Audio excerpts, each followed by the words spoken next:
In case you haven't heard yet, the TSA is beginning to end its program or its policy of making you remove your shoes as you go through security. TSA to end shoes off policy for airport security screening. Nearly 20 years after airline passengers were first required to remove their shoes for security, the policy is being phased out. The Transportation Security Administration is planning to allow passengers to keep their shoes on when they go through the general security line at many major airports across the country, two sources told ABC News. An unexpected memo went out to TSA officers across the country last week, stating the new policy will allow all passengers to keep their shoes on in all screening lanes at many airports across the country starting Sunday. The goal is to roll the new policy out to all U.S. airports shortly, according to the memo. Previously, only passengers in the TSA pre-check line were able to keep their shoes on in most cases.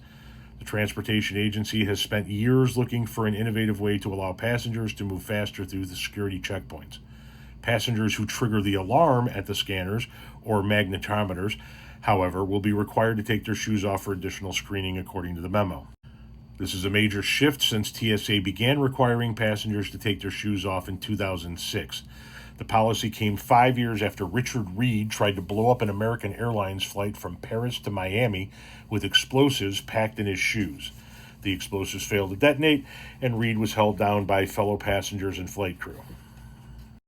This is from a different article. The change appears to be a phased approach, sources said, and the first airports where the no shoes requirements is expiring include Baltimore Washington International Airport, Fort Lauderdale International Airport, Cincinnati North Kentucky International Airport, Portland International Airport, Philadelphia International Airport, and Piedmont Triad International Airport in North Carolina.